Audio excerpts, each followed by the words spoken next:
And the other thing about even, shopping in retail for clothes and things like that, you often don't know whether the clothes are made in safe and fair conditions or whether they're made in a factory in Bangladesh. And, often it can come down to price, and there's lots of really affordable clothes out there, especially kids' clothes. And I think that's another dilemma for a lot of parents out there today, paying that extra bit more to know that they've come in safe conditions, but also trying to ascertain that knowledge, because that can be hard in itself. You can just be blissfully unaware.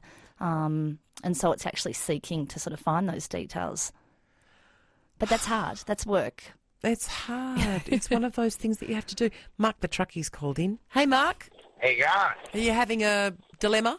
Oh, not so much a dilemma. Everybody's on about don't eat meat and don't do this. Like, God, what are we going to do? We're going to be overpopulated with animals if you don't start. I'm not saying go down and slaughter every animal, but, God, if you're a farmer, that's what you do. That's what you breed.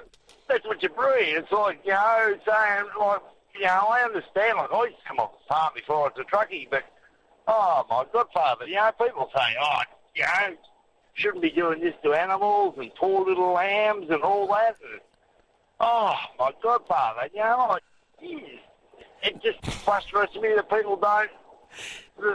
I understand there are people that just don't want to eat meat, that's fine. But when people start saying, you shouldn't do this because it's hurting the animals, well, I'm sorry, but God put all these animals on there.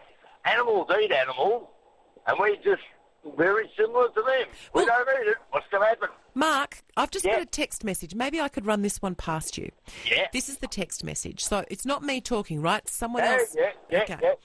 Not one of your guests or callers is in the vaguest way close to living ethically, breeding cows for meat, contributing to global warming and cruel treatment of animals, fish, but not red meat, living in a huge house. How about a Buddhist lifestyle, living simply, eating vegetarian, contributing to peace and concern for not just humanity but the world in whole? What a bunch of middle-class goody-goodies. That's Danny from Brunswick. What do you think, Mark? Well, that's his choice.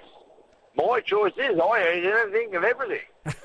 And I've never been healthier in my life. Like, I go to the doctor and he says, mate, how can you be a truckie? You weigh 80 kilos most way. I said, mate, because I eat regularly. I eat everything. I eat fish. I eat meat. I eat prawns. I eat all Australian stuff. I don't buy stuff from overseas. There you go. There's your ethical point. You try not to buy stuff from overseas. I don't buy stuff from overseas because I'm an Australian. I believe charity begins at home. Therefore, we should be supporting our farmers. All right, I want to earn more money. All right, they want to earn more money, but they're not going to earn more money if I buy stuff from overseas. That's my thing is we should be buying Australian. There you go. There's your point. There's your ethical viewpoint, Mark. Yeah, 100%. I don't care if it costs a little bit more. Perfect. When I say I don't care, of course I care, but I just don't see how we can import meat. We don't know where it comes from. We have the best meat and the best veggies and the best everything in the world, and yet we buy crap from overseas. How do you know what's in the package? We don't. Mark, thanks for calling in. No problem. Thanks for that. Have a good drive. You too. See you later. Bye-bye. Bye.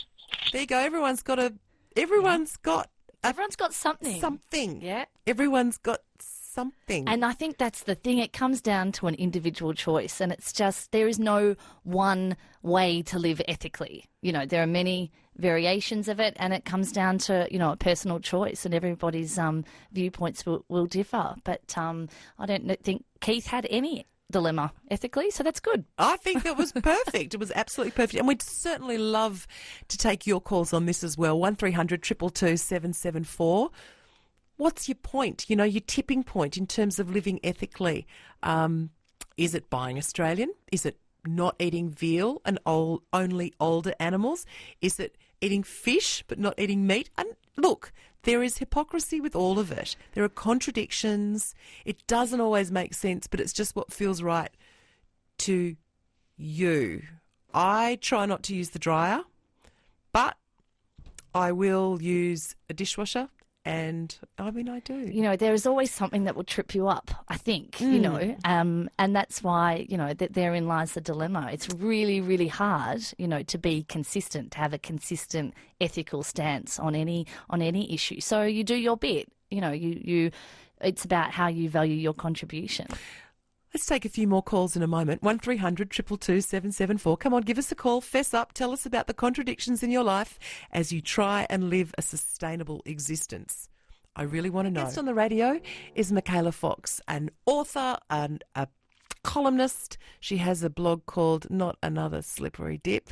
And she's hit upon a nerve that I think we all share, which is the ethical dilemma of living a life that we're comfortable with, even though it's fraught with inconsistencies.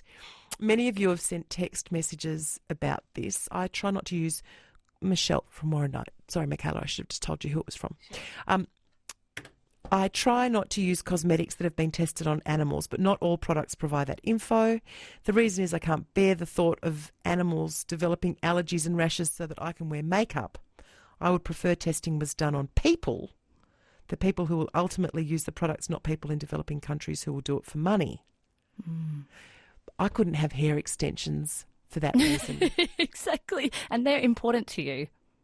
Yeah. Oh, well, if they're important to you, you would have to, yeah. I could not have hair extensions if I knew they were cut off other people's heads. No. For money. But other people would be comfortable with that. And so, yeah. My other big thing is the palm oil as well, which is found in so many things. And it was in my favourite mayonnaise. So I reluctantly had to give that up. It's terrible. Sometimes you don't want to know. Sometimes you don't want to know. Let's have a look at a couple more text messages before we... I'll take Chris's call on 1300 222 774. Hi, Chris. G'day, Libby. How are you? Very good, thank you. What were your thoughts on this? I have an issue with particularly carnivores. They won't eat the whole animal. Oh, you think there's wastage? If you cook an oxtail stew, they say, ooh, that comes from the wrong end of the animal. Oh, not going to go near that. A lamb neck madras curry. Oh, that's a bit unusual. Tripe. Oh, no. And we did chicken hearts last night on a skewer. You are making things with a up. chili. Oh, fabulous. It's so simple. How? You're making things up, Chris. No, I'm not. How would you do chicken hearts on a skewer? You just skewer them. They're a little bell shape. I know what they look like. And you just skewer straight through them and it takes 3 minutes on a barbecue. So where do you draw the line? I don't. Silly question. I picked up a book by the two fat ladies years ago, and it was their trip through Russia, and sort of thumbing through, and there was ox penis stew. And I thought, oh, my God. So maybe that is the limit. Thank you. I'm glad we found one. I'm glad I've eaten dinner before coming on tonight. Thank you, Chris, for calling in. 1300 222 774. I've got some texts that I'll share with you, Michaela. This is from Debs. She says, with 2 disabled sons, the second finally out of nappies for 12 years, I used cloth nappies for 14 years straight. Hell, with kids 3 and 4, I said, stuff it. Disposables from now on, and hallelujah. Wow, well, she did her time. She did more than her time. That's impressive. 1 year, my sister and I agreed to buy no new clothes, underwear accepted.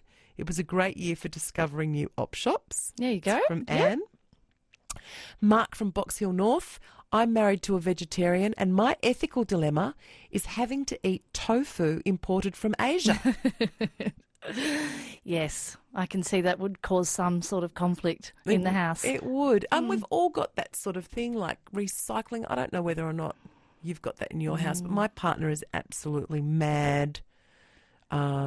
When I say mad, like madly diligent about recycling. Oh, that's good. And separating just as I am with the whites and the colours in the wash. Oh, yes. Well, it's very satisfying, recycling. I'm the same in our household. Have you got cars? I love it. Yes. We've got 2 of them. And not only that, one's a V8. It's terrible.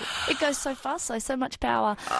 But yes, should catch public transport more often. Dear me. Thank you for coming in, Michaela. It was a pleasure, Libby. Thanks for having me. A really good conversation.